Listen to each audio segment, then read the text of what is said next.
በሬ በቃ እንዲሁ ነው ኑሮ ብሎት አይኖርም። ምርጫ የለውም። የሚበላውም ምርጫ የለውም። ያው የኔ የተወሰነለትን እኔው ሰሞኑ ቲማቲም ልብላ ይላል በሬ ይላል። እስኪ ንገሪ ኧረ እንደው ሻዩ ላይ ቅርንፉድ ጨምሩበት ይላል በሬ አለ። ምርጫ አለው። እኛ እኮ መምረጥ ስለቻልን እኮ ነው። ይሄ ደስ አይላችሁ? እምለብሰው እኔ ይሄኛው ነው፣ ይሄ እንዲህ አይነት ሸሚዝ ደስ አይለኝም እምትል እኮ መራጭ አድርጎ ስለፈጠረ ንጉስ አድርጎ ነው እኮ የፈጠረ። በራስህ ሁላችንም እንላለን ለገሪ ያለው እግዚአብሔር ስንታውቀታለች። አቤት ስታስቀድስ ሲያስቀድስ ማንም አይቀድመውም እኮ እንላለን። ግን ለነሱ ያልሆነ አይ ቤተ ክርስቲያን እነሱም እንዲህ ነው የሆኑ እንላለን። መጽሐፍ ቅዱስ ተጣልቶ አያውቅም። መጽሐፍ ቅዱስ የተጣላ መስሎ የሚታየን እኛ ከመጽሐፍ ቅዱስ ጋር ስለተጣላን ነው ይላል። በገጠር ያሉት ያዝናሉ፣ የከተማው ሰው እንጃ ያላውቅም። ከተማ ስለማን ነው። ክርስቲያኖች በየቀኑ ዲያብሎስን ለማሸነፍ ምንድነው ማድረግ ያለባቸው ሲባል ጠንቅቆ መምረጥ መቻል ነው። ሲጠንቅቆ መምረጥ መቻል በሉ ማመስገንና እርግማን፣ ሌብነትና ምጽዋት፣ ትዕቢትና ትህትና፣ ቂምና ይቅርታ በየቀኑ ምርጫ ነው። ክርስትና በየቀኑ እየመረጡ መኖር ነው። መልካሙን እየመረጡ መኖር ነው። ስለዚህ ሰይጣን ለምንድነው የሚፈትነን ካላችሁ፣ ወይም ደግሞ ለምንድነው በሰይጣን እየተሸነፍን ያለን ካላችሁኝ፣ ምርጫችንን መወሰን ስላልቻልን ነው። እግዚአብሔር ለምንድነው ሰይጣን የሚፈትነን ከሆነ በእኛ የሚፈርድብን ለምንድነው ከተባለ መርጠን የምንገዛኛ ነን እንጂ እስቲ በሞቴ አንተ ና አፍንጫህን ብዬ ሳልጥልህ ና ሲጋራ ጭስ። እስቲ ሰይጣን እንደዚህ ያለው ሰው አለ? አንተ ጆሮን ሳልልህ ና ስከር ያላችሁ አለ? ሰይጣን ተገልጦ አንተ በሰይፍ ሳልልህ ና ዘሙት ያለው ሰው አለ? የለም። ወደን መርጠን ነው። ሰይጣን ነው እንጂ እንደሚያረገኝ ሰይጣን አይደለም። ራሳችንን ምርጫችን ነው። ሰይጣን አቅራቢ ነው፣ እኛ መራጮች ነን። እግዚአብሔር ደግሞ እንድንመርጥ ያደረገን ክብር ሰጥቶን ነው። እስቲ መርጣችሁ ኑሩ። ሰምታችኋል አይደለም? እንዲሁ ዝም ብሎ እግዚአብሔር ዝም ብሎ እንደ ራሳችን ኮምፒውተር እና ስልክ ዝም ብሎ በፓስወርድ የሚዘጋን የሚቆልፈን ሳይሆን ራስህን መዝጋት መክፈት የምትችል ልዩ ፍጡር አድርጌሃለሁ። የምትወስንበት ችሎታ ዕውቀት ሰጥቼ ህሊና ሰጥቼ የሚከስ እዚህ ውስጥ ደግሞ የሚያስታውስ ሬ ነገር ክፉ ነው እምቢል ሰጥቻለሁ። ምረጥ ነው። ታዲያ እንድንመርጥ አድርጎ ስለፈጠረን መልኩን ስለሰጠን ልናከብረው አይገባም እንዴ? እንዲሁ ዝም ብሎ እንደ በሬ ፕሮግራም ስላላደረገን በሬ በቃ እንዲሁ ነው ኑሮ ብሎት አይኖርም። ምርጫ የለውም። የሚበላውም ምርጫ የለውም። ያው የኔ የተወሰነለትን እኔው ሰሞኑ ቲማቲም ልብላ ይላል በሬ ይላል። እስኪ ንገሪ ኧረ እንደው ሻዩ ላይ ቅርንፉድ ጨምሩበት ይላል በሬ አለ። ምርጫ አለው። እኛ እኮ መምረጥ ስለቻልን እኮ ነው። ይሄ ደስ አይላችሁ? እምለብሰው እኔ ይሄኛው ነው፣ ይሄ እንዲህ አይነት ሸሚዝ ደስ አይለኝም እምትል እኮ መራጭ አድርጎ ስለፈጠረ ንጉስ አድርጎ ነው እኮ የፈጠረ። በራስ እንድትወስን እንድንወስን አድርጎ አንግሶ ነው የፈጠረን። ሰብሰን ዘንጉስ ወጡ እያይመረ ሰው ንጉስ ነበር አላወቀም ነው። ማንም ሳይወስንበት የሰው ልጅ ህይወቱን እንዲወስን እግዚአብሔር ስልጣን ሰጥቶታል። የመለኮት ተሳታፊ ነው። ሱታፊ አምላክ አለው። እግዚአብሔርን ይመስላል። እግዚአብሔር ሳያስገድደው በከመ ፈቀደ ይገብር ወበከመ ሀሌ ይፈጽም አልቦ ዘይብሎ ምን ተገበርከ ዘንታ ይሰምከው ዘንታ ሰነይከ። እግዚአብሔር እንደወደደ እንዲወስን ሰው እንደወደደ እንዲወስን ፈጥሮታል። ከቃሉ ጋር ናችሁ? ከቃሉ ጋር ናችሁ? ስለዚህ አሁን ሁላችሁም ሰይጣን እኛን እየገዛን ያለ በምንድን ነው ካላችሁ፣ ነፃ ፈቃዳችንን ተጠቅሞ እስኪ በሉ አቤት። እንደውም አንድ ቅዱስ ዮሐንስ አፈወርቅ የሚለዋል እንዴ ውብ ሴት ባየህ ጊዜ እግዚአብሔርን ለምን ውብ አድርጎ ፈጠረ ትላለህ እንዴ ይላል። ታዲያ ምንድነው ማለት ያለብህ?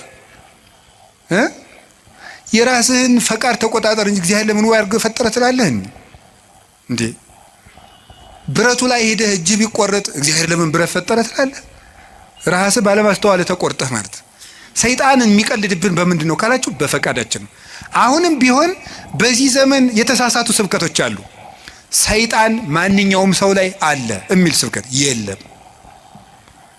ሰይጣን ማንኛውም ሰው እየገዛው ነው፣ አይገዛውም። ነፃ ፈቃድህን ከተጠቀምክ ሰይጣን አይገዛችሁም። ፈቃድ እኔ ሰይጣንን አለ ይሁን ምን አለ መሰላችሁ? ቅዱስ ያዕቆብ ሲናገር ያዕቆብ ምዕራፍ 4 ቁጥር 4 እስከ 6 ሲናገር ምን አለ?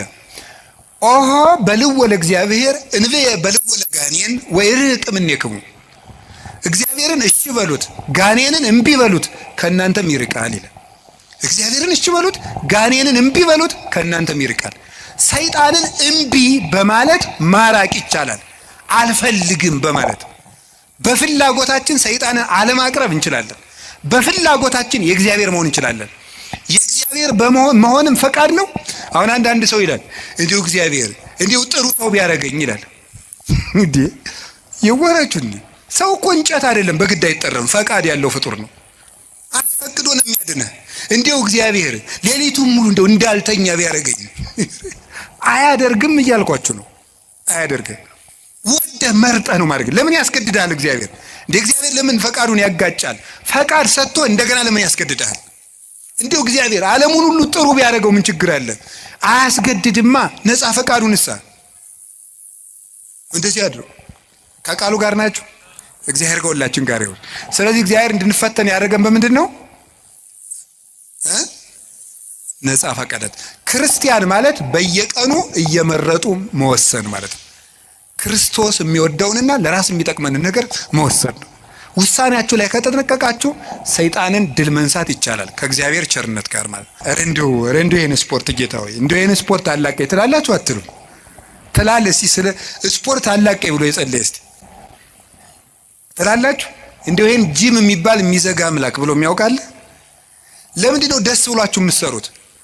ስትራፖ እየያዛችሁ ደረቱ ጋር እየያዛችሁ ለምንድን ነው ያን የምትሰሩት? ለውጡን ስለምታስብ ደስ ብሎ ነው የምትሰራው። ጥንካሬ ስላለ ነገ ጠንካራ ሆናለሁ በደንብ ቶሎ አላረጅም እያላችሁ አይደል የምትሰሩት? ጎባጣ አልሆንም ቀጥ ብዬ እሄዳለሁ እያላችሁ ነው የምትሰሩት እኮ ማለት ነው። ስለዚህ እንደሚያጠነክር አውቀህ ነው። ነፍስህም እንደዚያው የራሷ ማጠንከር ያላት።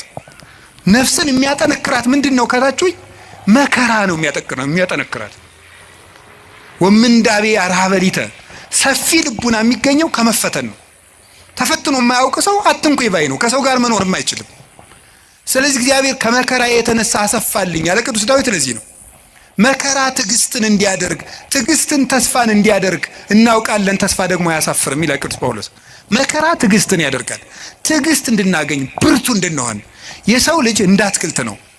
አረጋዊ መንፈሳዊ እንደሚናገረው አትክልት በፀሐይ ብቻ ማደግ አይችልም፣ ይደርቃል። በዝናብ ብቻ ማደግ አይችልም፣ ሽባ ይሆናል። ስለዚህ ዝናቡ ያበቅልና ያሳድገዋል፣ ፀሐዩ ያበስለውና እንዲያፈራ ያደርጋል። ስለዚህ ሐሩሩን መከራ አድርጉት፣ ዝናቡን ደግሞ የእግዚአብሔርን ቸርነት አድርጉት።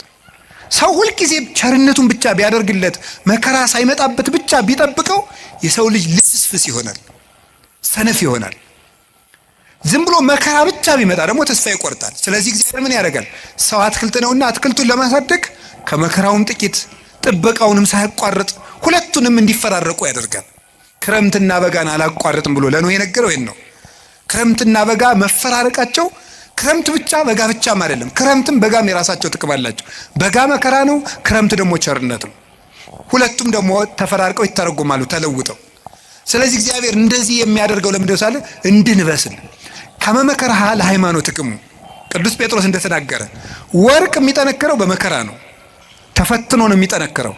እኛም ጠንካራ ክርስቲያኖች እንድንሆን ስለሚፈልግ ክፉ ነገር ወደኛ እንዲመጣ ያደርጋል። ከቃሉ ጋር ናችሁ። እግዚአብሔር ከሁላችን ጋር ይሁን። ገበሬ እንዴት እርሻ እንደሚያስለምዱ ብታውቁ ተመስገን ነው። እኔ ገጠር ስላደኩኝ አባቶች ልጁን ቁጥቋጦ ለማስተማር አጣጥ አጋም የሚባል እሾህ አለ። እጁን ያስጨብጠዋል። እሾሁን ነው የሚያስጨብጠው እኮ ያዘው ይለዋል። ከዚህ በኋላ ምን ይሆናል? መጨረሻ ላይ በቃ ምንም ነገር እልፍ የማይበሳው ይኖረዋል ማለት ነው። ወታደሮችን እንዴት እንደሚያሰለጥኗቸው ታውቃላችሁ አይደል? የታየኸው መጽሐፍ ቅዱስ ነግሮኝ ነው እንጂ እኔ ወታደር አላየሁም። ክርስትና ከተመሰለባቸው ምክንያቶች አንዱ ምንድነው? ወታደርነት፣ ውትድርና ነው፣ አርበኝነት ነው ያን የወከለው። ስለዚህ ለፍቶ ውሃ ጥሙን ችሎ ሩጦ ተሸክሞ እየሮጠ ተራራ እየወጣ ቁልቁለት እየወረደ በበረዶ እየረጠ በፀሐዩ እየሮጠ ነው የሚለምደው። ለምንድነው ሲባል ጠንካራ ድል የማይነሳ እንዲሆን ነው። እስመ ይኮነ ቀትልነ እምኀበ ሥጋ ወደም፣ ውጊያችን ከስጋና ከደም ጋር አይደለም። አላ ምስለ መኳንንት ርኩሳት እለ ይኮንንዎ፣ ለጽልመት ጨለማውን ከሚገዙት ከአጋንንት ጋር ነው ውጊያችን። ለስጋዊ ውጊያ ስጋዊ ብርታት እንደሚያስፈልገው ለመንፈሳዊ ውጊያ መንፈሳዊ ብርታት ያስፈልገዋል። እግዚአብሔር ለምንድን ነው ፈተና እንዲመጣ የሚያደርገው ካላችሁኝ ሊያጠነክረን ስለሚፈልግ ነው። ወርቅ በእሳት ተፈትኖ እንደሚጠራ በመከራችሁ የተፈተነ ሃይማኖታችሁ ጌታችን መድኃኒታችን ኢየሱስ ክርስቶስ በመጣ ጊዜ በክብርና በምስጋና እንድትገለጡ ያደርጋችኋል ይላል። እስመ መከራሃ ለሃይማኖትክሙ ትትረከቡ ሀለወክሙ በስብሐት ወበውዳሴ አመ ያስተርኢ እግዚእነ ኢየሱስ ክርስቶስ ከመ ወርቅ ንጹሕ ዘይትበደር ሳመከርዎ በእሳት። በእሳት እንደተፈተነ ወርቅ ንጹሕ በእሳት ተፈትኖ ንጹሕ የሆነ ወርቅ የተፈተነው እምነታችሁ ጌታችን ኢየሱስ ክርስቶስ በመጣ ጊዜ በክብር እንድትገለጡ ያደርጋችኋል ይላል። ስለዚህ ለምንድን ነው እንድንፈተን ያደርጋችኋል? እንድንጠነክር ነው። ከቃሉ ጋር ናችሁ። እግዚአብሔር ከሁላችን ጋር ይሁን። እግዚአብሔር ጠንካራ ያደርገን። መከራ ጥንካሬ፣ ትዕግስት ይሰጣል። ትዕግስት ተስፋ ይሰጣል። ተስፋ ደግሞ አያሳፍርም። ተስፋም ክርስቶስ ነው። ሶስተኛ 5 ናቸው። ከዚያ ጨርሳለሁ። ሶስተኛ ለምንድን ነው ጌታ በሰይጣን እንድንፈተን ወይም ሰይጣን እንዲፈትነን የሚፈቅድለት ለምንድን ነው ስትሉም ክርስቶስን እንድንመስል ነው። ክርስቶስን እንድንመስል ነው። ጌታችን መድኃኒታችን ኢየሱስ ክርስቶስን እንድንመስለው እንፈተናለን። ክርስቶስን መምሰል እምከመ አርአይነ ሕማመ ምስሌሁ ንኤሪ ክብረ ምስሌሁ። ከሱ ጋር መከራ ከተቀበልን፣ ከሱ ጋር ከሞትን፣ በመከራ ከተባበርን ከሱ ጋር እንነሳለን ይላል። ሕማምነ ዘለሰዓት ክብረ ወስብሐተ አፈድፍዶ ይገብር ለናል። የጊዜው መከራችን የዘላለም ክብርን አብዝቶ ያደርግልናልና ይላል ቅዱስ ጳውሎስ። የጊዜው መከራችን የሚለውን ፊሊጎስ የተባለ ሊቅ የሰዓት መከራችን ብሎ ያነባዋል። ለምን ነው ቅዱስ ጳውሎስ ስለ ክርስቶስ የምንቀበለው መከራ የሰዓት ያለው? እድሜ ዘመናችን ሁሉ የምንቀበለውን ፈተና ለምንድን ነው የሰዓት ፈተና ያለው ይልና ዓለም ከተፈጠረ ጀምሮ እስከሚያልፍ ድረስ የተፈጠረ የሰው ልጅ ሁሉ የሚቀበለው መከራ በመንግስተ ሰማያት ከሚያገኘው ደስታ አንጻር በጣም ትንሽ ነው። ያንዳችን ብቻ አይደለም። አዳም ከተፈጠረ ጀምሮ ዓለም እስከሚጠፋ ያለው በአጠቃላይ የሰው ልጅ የተቀበለው መከራ በሙሉ ቢደመር መንግስተ ሰማያትን ለደቂቃ አይቶ የመደሰትን ደስታ ያህል እንኳን ሊሆን አይችልም። ለደቂቃ እንኳን አይቶ የመደሰትን ያህል ንጽጽሩ ገብቷችኋል? መንግስተ ሰማያት እንዴት ያለች ውብ እንደሆነች ብታውቁ በእውነት ማለት እኔም አላውቃትም። በመጽሐፍ መንግስተ ሰማያት እንደው ምን አይነት ናት ሲባል ቅዱስ ዮሐንስ አፈወርቅ ኩሉ ክብራ ለወለተ ንጉሥ አሴቦን ይላል። እሺ የንጉሥ ልጅ ሀብቷ ስንት ነው? እስኪ የሚነግረኝ የንጉሥ ልጅ ሀብቷ ስንት ነው? ወይም የንጉሥ ልጅ ሀብቱ ስንት ነው?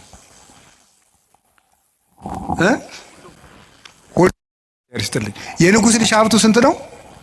ሁሉ ቤተ መንግስቱ ሁሉ የሱ ነው። አረ እንደዚህ አይባልም፣ ዲሞክራሲ ነው እንዳትሉ ደግሞ። የንጉሱ ሁሉ የነሱ ነው ያልኩኝ ነው። የንጉሥ ልጅ የንጉሱ ሁሉ የነሱ ነው። የንጉሱ ሁሉ በዚያ መስሎ ምን ማለት ነው?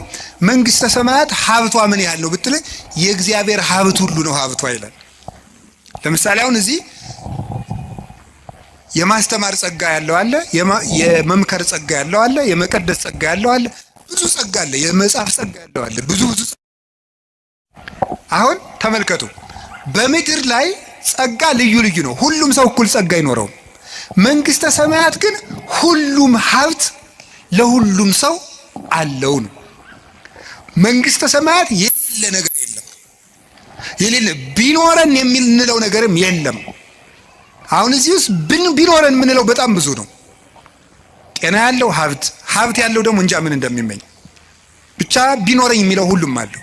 መንግስተ ሰማያት ውስጥ ይሄ ቢኖረኝ ኑሮ የማታስብል ሙሉ ሀገር ናት ነው። ሙሉ ደስታ የሚገኘው መንግስተ ሰማያት ነው። ስለዚህ ብዙ ደስታ ለማግኘት ከክርስቶስ ጋር እንፈተናለን ነው። ከክርስቶስ ጋር እንፈተናለን። ሱታፊ አምላክ ነው።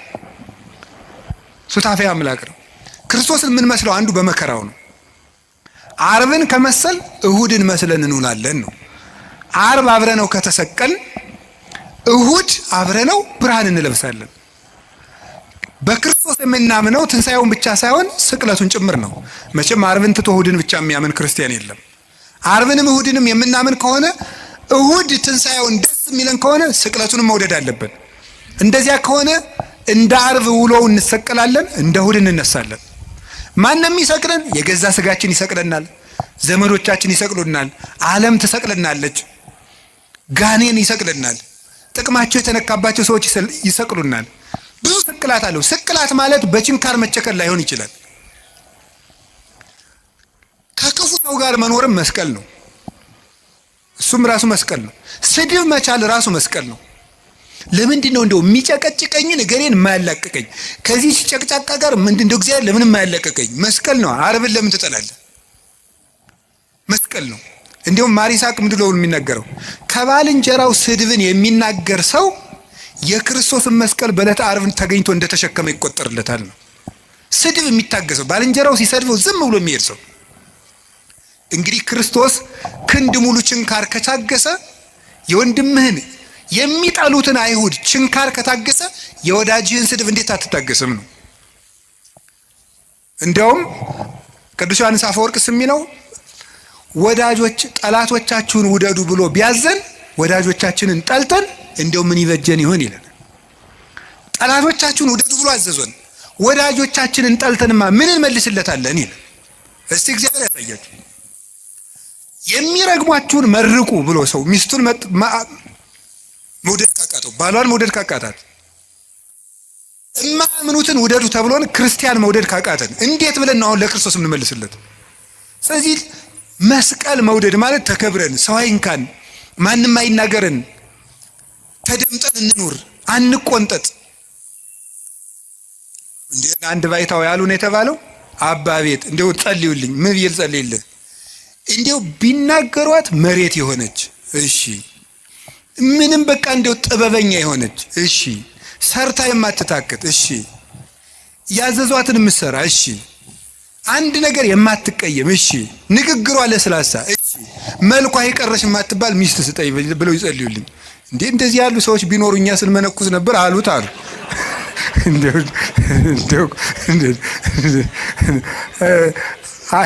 እንደዚህ አሉት ይባላል። እንዴ እኮ ይገርማል እኮ።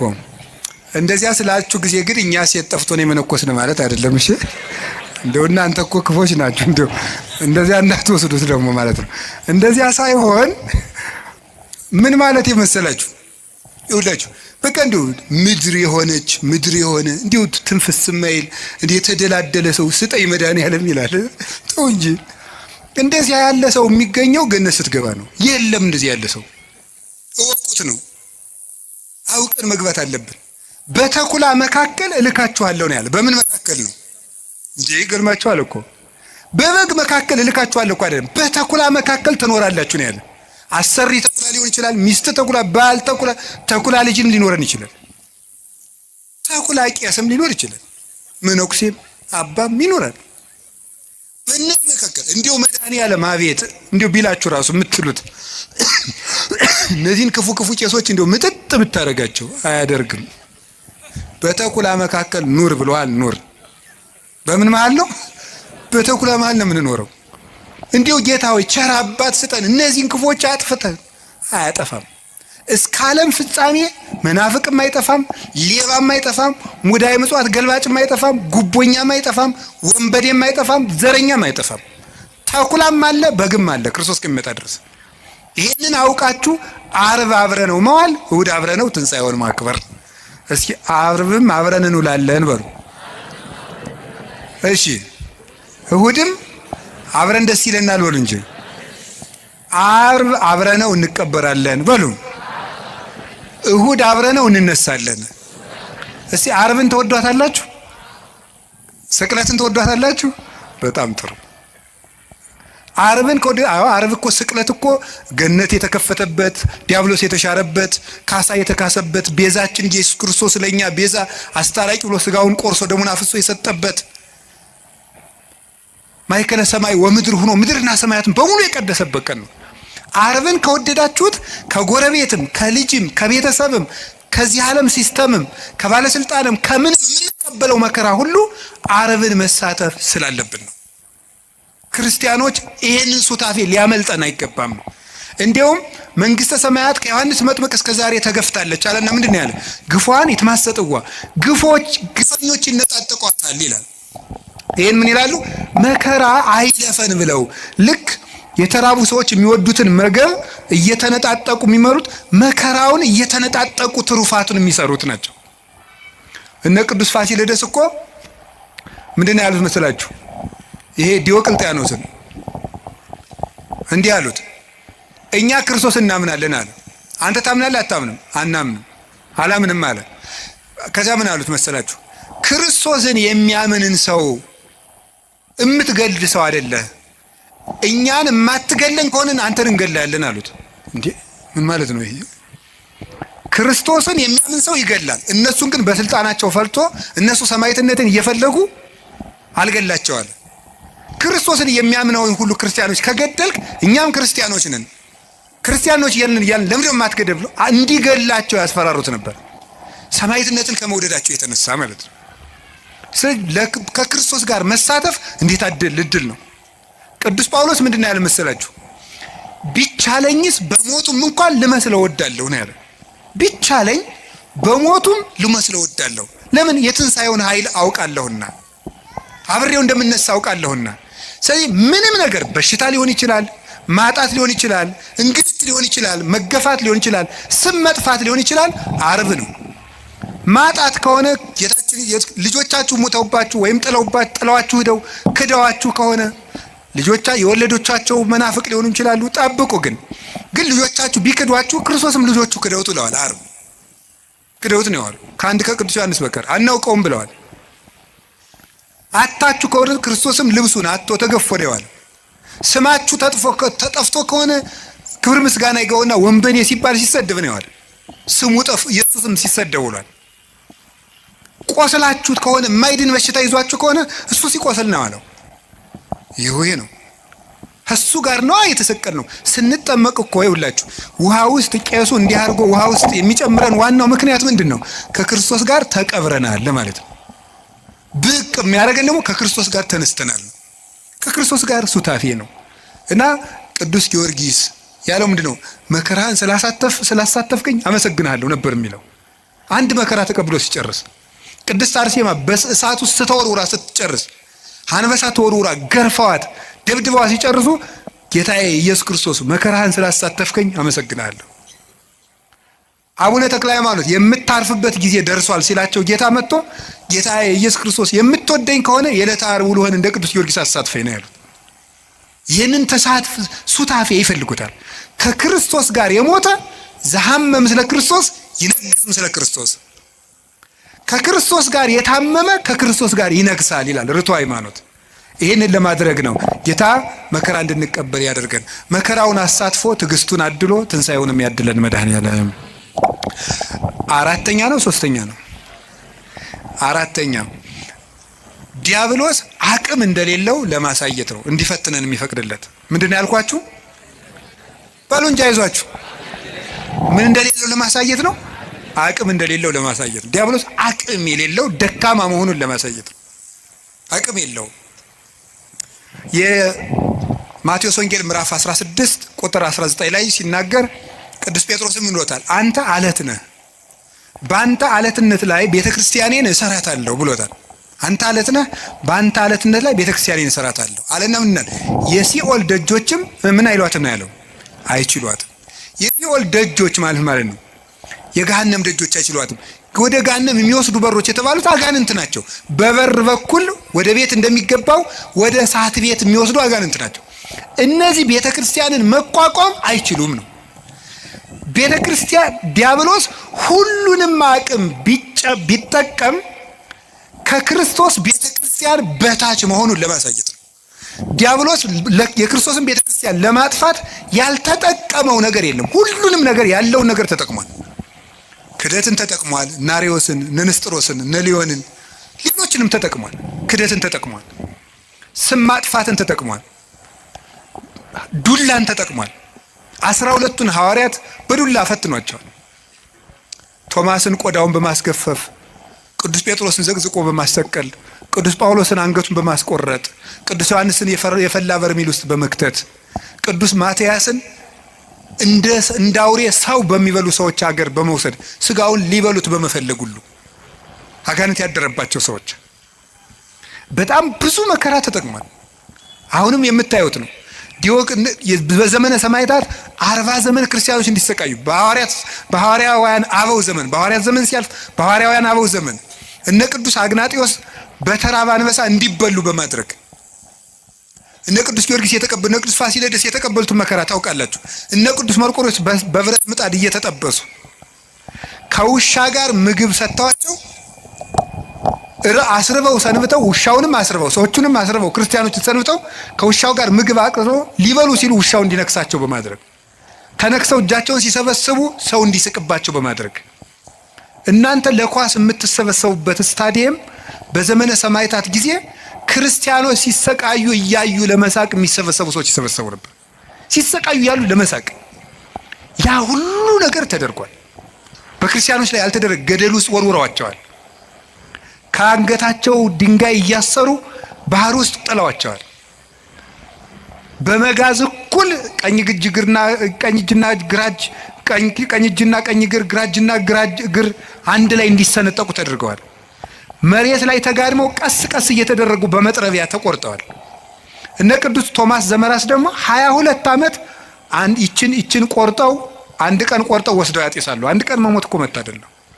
የቀረችውን ቆርጠው ደግሞ 22 ዓመት እየቆረጡ ሰውነቱን ለጣዖት አጢሰውታል። ይሄን ሁሉ ተጠቅሟል ቤተክርስቲያን ላይ። በዘመነ ሰማዕታት ይህ ሁሉ አለፈ። አባቶቻችን ስም በማጥፋት የጳጳሳትን ስም በማጥፋት የሊቃውንትን ስም በማጥፋት ለምሳሌ ቅዱስ አትናቴዎስን ሰውን እጁን ቆርጧል ብለውታል። ቅዱስ ቄርሎስን ሰው አስገድሏል ብለውታል። ቅዱስ ጢሞቴዎስን አንዲት ሴተኛ ዳሪ የሐሰት ምስክር አምጥተው ወልዶብኛል እንድትል አድርገዋል። ከኔ ወልዷል ብላ እንድትመሰክር ሳታውቀው እኮ ነው። ጢሞቴዎስ የሚባለው ጳጳስ ከኔ ወልዷል በይ ተባለች። አይ እሺ አለች ተጠርታች። አንደኛው ሊቀ ጳጳስ መጣና እኔ ጢሞቴዎስ ነኝ ብሎ ስለማታውቀው እኔ ጢሞቴዎስ ነኝ ካንቺ ወለድኩ አዎ አለች። ሌላውን ሰው ነው ሌላውን ጳጳስ እንዴት ስም በማጥፋት ሁሉንም ነገር አድርገዋል። የኛ ቤተክርስቲያንም የተጠቀመች የደረሰባን ታውቃላችሁ። በግራኝ ጊዜ የደረሰውን በዮዲት ጊዜ የደረሰውን የ40 ዓመት መከራ፣ ሚስዮናውያን ያደረሱት መከራ፣ በአጼ ሱስንዮስ የደረሰብን መከራ፣ በዘመነ መሳፍንት የደረሰብን መከራ፣ አሁንም ቤተክርስቲያን የምትቀበለው መከራ፣ የሁሉ ስቃይ ይደርስብን። ቤተክርስቲያን ስሟ ይጠፋል። ያሰኘው በታሪክ ይቀቅላታል። በታሪክ ጨቋይ ነበረች ይላታል። ያሰኘው ደግሞ ይገፋታል። ያሰኘው ይተቻታል። ያሰኘው ይሰድባታል። ያሰኘው ይበላታል። ያሰኘው ያምጽባታል። ያሰኘው ይዋሽባታል። የፈለገውን ያደርጋል። እግዚአብሔር ይመስገን ቤተክርስቲያን እስከዛሬ ያለች። ምክንያቱም ዲያብሎስ ከእግዚአብሔር መንግስት በታች መሆኑን ለማሳየት የእግዚአብሔር መንግስት ደግሞ ማን ናት? ቤተክርስቲያን ናት።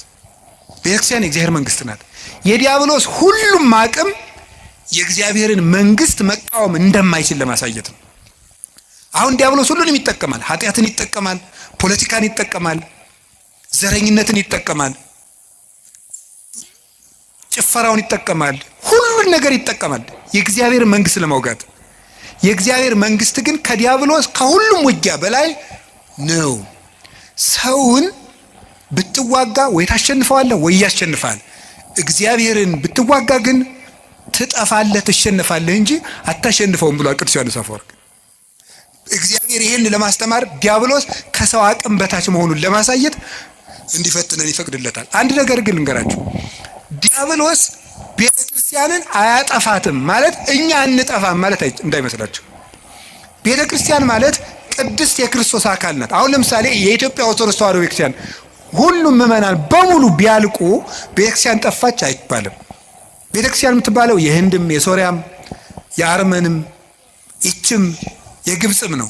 እነዚህ ሁሉ ሁሉ ቢያልቁ የማትታየው ቤተክርስቲያን አለች። ሩጫቸውን የጨረሱት ያቺ ቤተክርስቲያን አለች። ቤተክርስቲያን አጠፋም ማለት ይሄንን የሚያመለክት ነው። እና ቤተክርስቲያን አጠፋ የሚባለው በዲያብሎስ ሐሳብ ሳይሸነፉ የእግዚአብሔርን ሐሳብ አገልግለው የሚሞቱ ወዳጆቹን ሲመለከት የሚናገር ነው። ለኛ ሲሆን ደግሞ እናንተም ከፈቀዳችሁ ነፃ ፈቃዳችሁን ከተጠቀማችሁ ዲያብሎስ ከናንተ በታች ነው ለማለት ነው። ከማን በታች ነው? በሉ ንገሩኝ እንጂ ከማን በታች? ከዲያብሎስ በታች ነው። ከዲያብሎስ በታች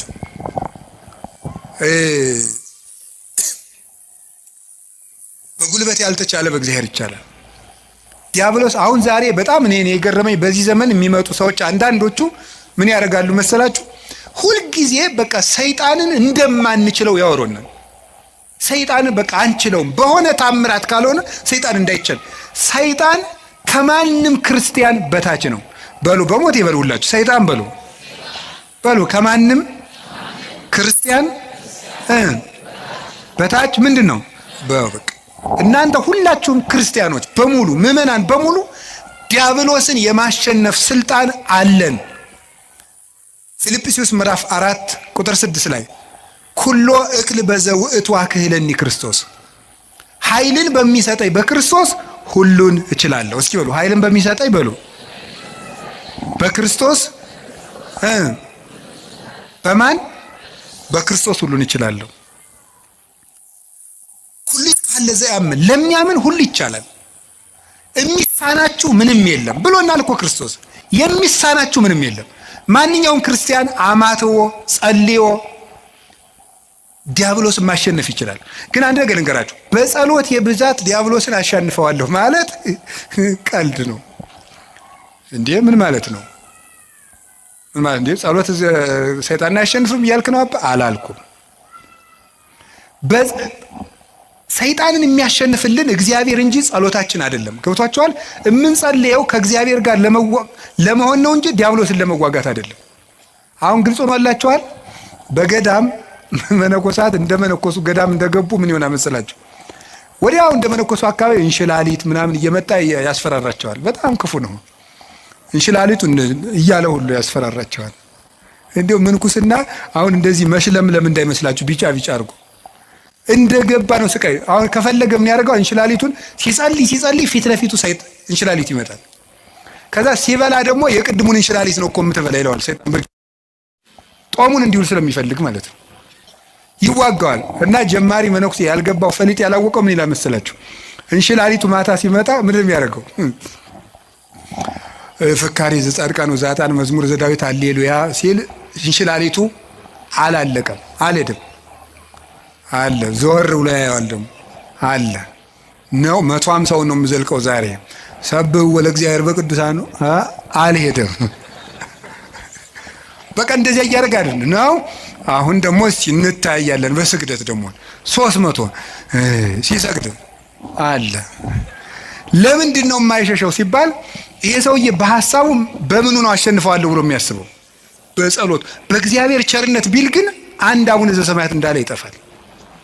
ስለዚህ ክርስቶስ ተኮር ክርስትና እንጂ ሰይጣን ተኮር ክርስትና የለም። ገባችሁ? ክርስቶስን ለማግኘት ጸልዩ እንጂ ሰይጣንን ለማሸነፍ እያላችሁ አትጸልዩ።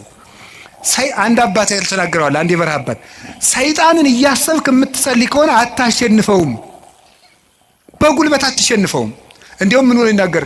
20ኛው ክፍለ ዘመን ላይ የጻፈ አባት ነው እና ምን ብሎ ይናገር መስላችሁ? አንተ ጥይት ብትተኩስ እሱ ኒውክሊየር ይተኩሳል ይላል። ከ50 ዓመት በፊት የተጻፈ መጽሐፍ ነው። ሰይጣንን ለማሸነፍ አንተ ጥይት ተኩስ ኒውክሊየር ተኩሳል። ለምን? የ7000 ዓመት የውጊያ ልምድ ያለው ጀግና ነው እሱ። አይሆንልህም። ሰይጣንን በጉልበት አሸንፉ። በቀን 400 ሰግዳለሁ ሰይጣንን እቀጠቅጠዋል ይላል አንዳንድ። ወረጣው 4 ሚሊዮን አድርገው አትቀጠቅጠው። ስግደት ቀንሱ አላልኩም፣ ስንፍናም አላስተማርኩም። በደንብ እንድትሰሙኝ ስለምፈልግ ግን በስግደታችን ብዛት በጸሎታችን ብዛት እናሸንፋለን ማለት ትዕቢት ነው። የሚያሸንፈው ማን ነው? ንገሩን። እግዚአብሔር ነው የሚያሸንፈው።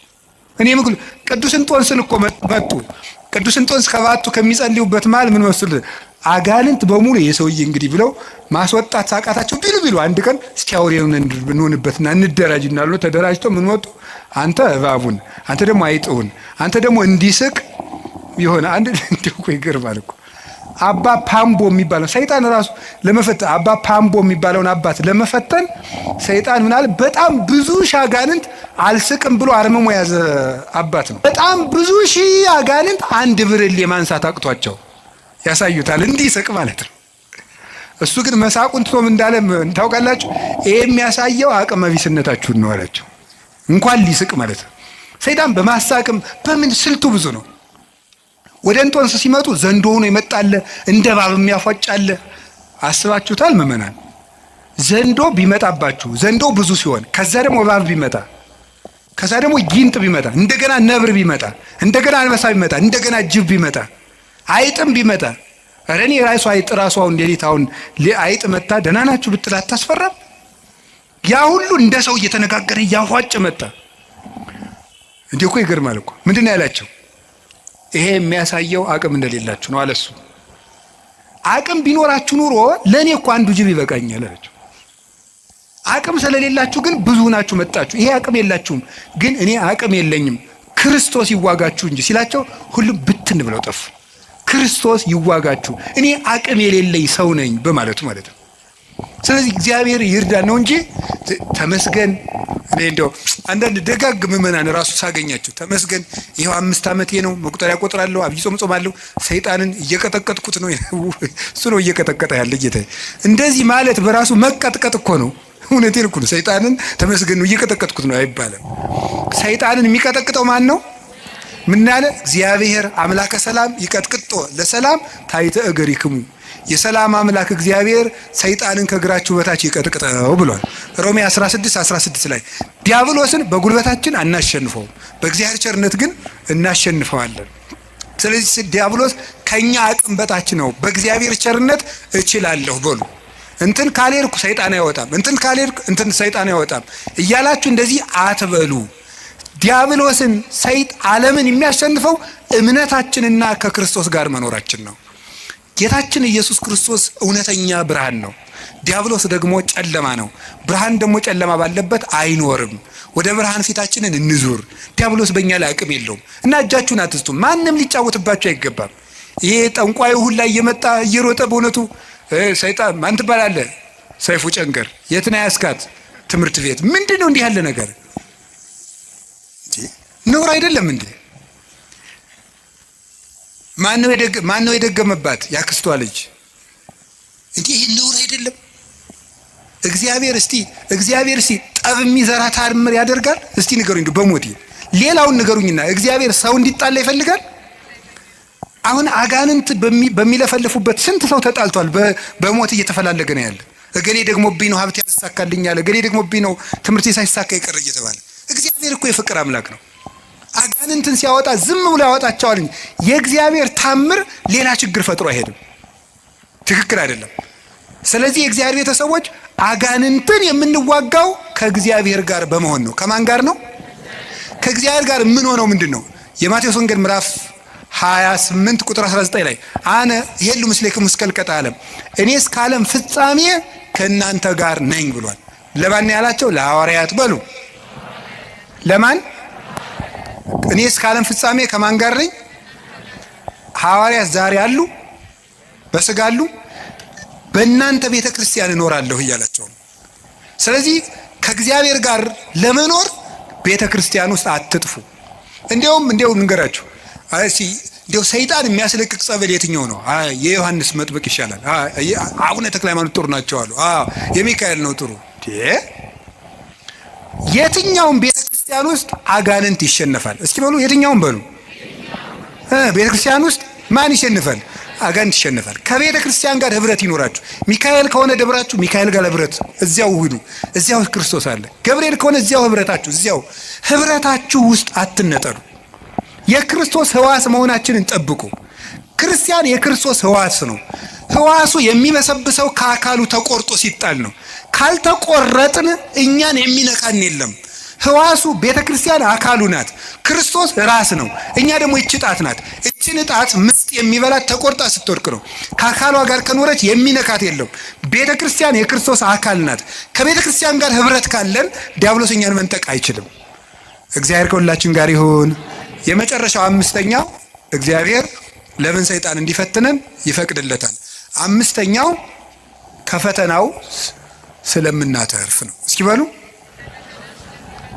በሉ ድገሙ። ስለምናተርፍ ወይም ደግሞ ምን ስለምናገኝበት ይመስላችኋል? ጸጋ ስለምናገኝበት ማለት ነው። ጸጋ ስለምናገኝበት አንድ ሁለት ነገሮችን ልጠቁምና ልጨርስ እዚሁ ሀሳብ ላይ። ለምሳሌ እግዚአብሔር ዲያብሎስ ኢዮብን ልፈትነው ሲለው ምን አደረጉ? ፈቀደለት? ከለከሉ? በሉ ንገር እንጂ። ፈቀደለት። ምኑን ፈተነው? ገንዘቡን ጨረሰበት። ከዛ ቀጥሎ ምኑን ጨረሰበት? ልጆቹን ጨረሰበት። ከዛ ቀጥሎ ምኑን? አካሉን። ሶስቱንም ነው ያጣ። ገንዘቡንም አጣ። ሰው እኮ ገንዘብ ቢያጣ ልጆቹ ሰርተው ይሰጡታል። ልጅ ቢያጣ ራሱ ሰርቶ ይበላል። ኢዮብ ሶስቱንም ነው ያጣ። ልጅም አጣ፣ ገንዘብ ማጣ፣ ገንዘብ የሚያመጣ ልጅም አጣ፣ ሰርቶ የሚኖርበት ጉልበትም አጣ። ሶስቱንም አጣ። ዲያብሎስ ያን ሁሉ ሲነሳው እግዚአብሔር ዝም አለ። መጨረሻ ላይ ግን ከ7 ዓመት ፈተና በኋላ እግዚአብሔር እጥፍ ልጅ እጥፍ ከብት እድሜም ጨምሮ ሰጠው ይላል። ማሪሳቅ ይላል እስመ እግዚአብሔር ሎቱ ስብሐት በእንተ ብዝኃ ጸጋሁ ያበዋ ለነፍስ ውስተ ኩሉ ጻዕረ ምንዳቤ። እግዚአብሔር ክብር ምስጋና ይግባውና ለነፍስ ስለሚሰጣት ብዙ ጸጋ ሲባል ሰውነትን ወደ ብዙ መከራ እንዲገባ ያደርጋል። እንድናተርፍበት ነው። ጸጋ እንድናተርፍ ነው። የመጀመሪያው ነፍሳችን እናተርፋታለን፣ ስጋችን እናተርፋለን። ምናልባት ከፈተና እንግዲህ እግዚአብሔር መሸለመኝ እንዳትሉ፣ ሽልማቱ ወይ ጊዜ ያለው ካልተሸለማችሁበት ደግሞ በነፍስ ሸልሟቸዋል ማለት ነው። ይህን ነው መረዳት የሚገባው። ቅዱስ ጳውሎስ ታሞ ነበረ። ታሞ እግዚአብሔር አድነኝ አስተብቋይ ክወለ ጊዜ የስልሰ ጌታዬን 3 ጊዜ ፈውሰኝ አልኩት አለ። ከፍተኛ ራስ ምታትና ውጋት ነበረበት። ሌት እንኳን እየሰፋ ቀን ሙሉ የሚያስተምረው ቅዱስ ጳውሎስ ምንድነው ያለው መሰላችሁ? ጌታዬ ፈውሰኝ አለው። ምንድነው ያለው? ፈውሰኝ ሲለው ጌታ ምንድነው ያለው? ያክለከ ጸጋዬ ይበቃሃል አለው። ምን ይበቃል ነው ያለው? ጸጋዬ ይበቃል። የሰጠው ጸጋ ብዙ ነው አለው። ይሄንን ወስዶ ቅዱስ ባስልዮስ ዘቂሳርያ ምን አለ? ድዊው ጳውሎስ ድውያንን ይፈውሳል ይላል። ምኑ ጳውሎስ? ድዊው ጳውሎስ ህመም አለው። ግን የቅዱስ ጳውሎስ ራሱን ማዳን ሳይችል ይታመማል። ግን የጨርቁ ጫፍ ተቆርጦ ሲሄድ ሞት ይፈራዋል። የቅዱስ ጳውሎስን ልብሱን እኮ ሞት ይፈራዋል። ከጨርቁ ጫፍ ተቆርጦ ሄዶ ከሞተ ሰው ላይ ሲጣል ሙት ይቀሰቀስ ነበረ። ሞትን የሚሽር ስልጣን ያገኘው ታሞ ነው። መታመም ጸጋ ያሰጣል። ስለዚህ እግዚአብሔር ለምንድን ነው ሁሉ መከራ የሚያደርገው ሲባል እንድናተርፍበት ነው። እንድናተርፍ ስለሚፈልግ እግዚአብሔር ሰይጣን ሲፈትነ ዝም ይለዋል።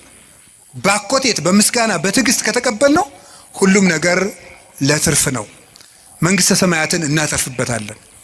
ደስታን እናተርፍበታለን። ኦርቶዶክሳዊነት ማለት መከራ ውስጥ ገብቶ ደስታን ማግኘት ነው።